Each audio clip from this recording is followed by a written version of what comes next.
Well, hello, my friends. Happy Saturday. Happy end of a crazy week in our country. Um, anyway, what I'm here to talk about today is how to set yourself up for success. So, I'm talking in particular about weight loss, but really, this is going to apply to a whole lot of things. So, what I'm going to be talking about is working with our human instincts, um, using kind of how we've evolved, how we're hardwired to make it easier for us to be successful. So, in particular, what I'm talking about is this concept of the motivational triad.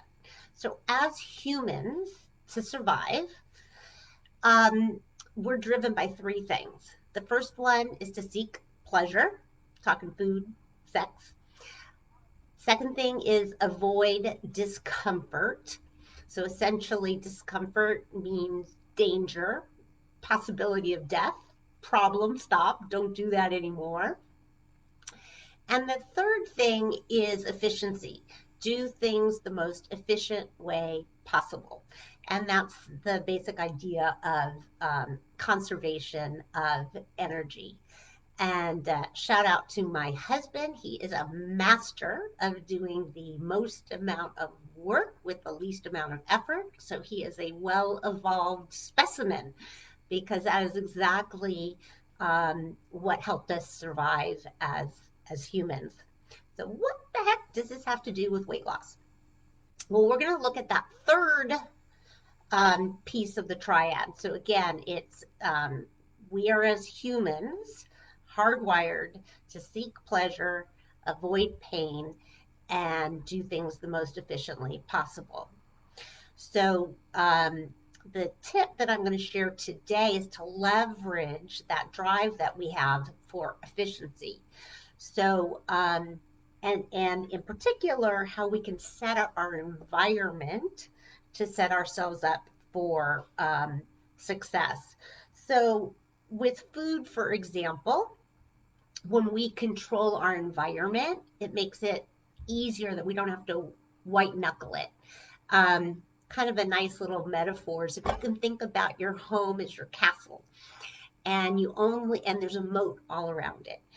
And if everything you have within your castle, you want it to be foods that you could say yes to. So all things that um, your evolved brain, the brain that the adult in the room that's making the choices that are going to serve you best. So all the foods that you want to be eating to reach your goal, you're going to have within your castle. And then you've got this moat. And let's say you're having a hankering for an ice cream. Okay, no problem. You're going to put the moat down and you're going to go out and you're going to go to the store and you're going to have yourself an ice cream cone and then come back. But we're not bringing that ice cream into our castle. In other words, it's not going to do we're not going to do a whole lot of damage by having a portion or a couple of portions. But once we bring it into our castle, it's a lot easier to overdo. So, in a similar vein, when we go to the grocery store, think twice about what's going in your cart. Because when you can say no to putting something in the cart once when you're at the grocery store. Once you bring it into the house, you have to say no over and over and over again.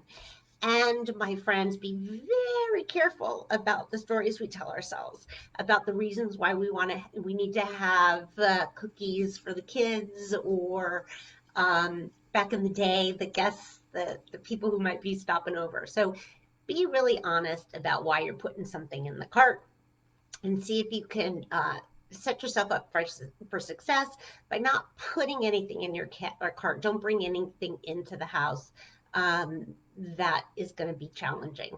And then on the other side, we're going to make our environment clean. So again, all the things that we can say yes to. Today it came up the idea of the old seafood diet. I eat whatever I see. So if we can get rid of all the things that are, kind of trigger us, get rid of all those things left over from the holidays, but then surround ourselves with things we can say yes to. So having a bowl of fruit on the counter. Two things that I love to do is I love to always have like sort of a salad going. So kind of the makings of a salad, the things that last for a while, and then when I'm ready, I'll just add the last little bits to it, the dressing and whatnot. Um, Having some sort of a soup ready to go, that's another great one that just makes it quick and easy. So, so that's from a food perspective, but interestingly, we can use this same concept for other parts of our life that affect our weight as well. So, sleep, we know that sleep contributes to our weight management as well. When we don't get enough sleep, we're actually hungrier.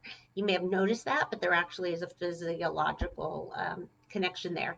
So, how can we make a point of getting better sleep? So, using our environment, this same concept. Okay, so let's set our environment up for success. For example, maybe cover up or get rid of some of that blue light. That might be an example. In terms of activity, we want to remove all the obstacles to actually doing it. So maybe the night before when you go to bed, set out your workout clothes. So first thing in the morning, you're just going to put them on. You're not going to have that obstacle of, oh, gee, there's no clean socks. I guess I won't go exercise. So again, we're just setting ourselves up for success. So today's tip is about working with our human tendency to opt for the most efficient path. And oftentimes, what's most efficient isn't going to serve us. So if we want to set ourselves up for success, we can go ahead and put things in place that are going to make it easy. My soup, it's easy for me to just heat some up. I just thought of one last thing that I'm going to share before I go. It all relates to the puppy. Our puppy, Chip, is now 3 months old. Those of you who don't know, we call her Chip because um, when she was a baby, her mom was trying to protect her and accidentally bit off part of her ear. So she's chipped, kind of like the Disney teacup in Beauty and the Beast. So, anyway, Chip, um, 3 months old, she gets into everything. So what do? We control the environment. We make it more likely that she's going to be successful. So we take her outside, so she's more likely not to have an accident in the house. We keep things that she's likely to chew on out of the way. All right, I divert, but that girl is darn cute. I'll bring her on and show you next time. All right, happy Saturday. Have a great weekend, and I will see you next time. Bye bye.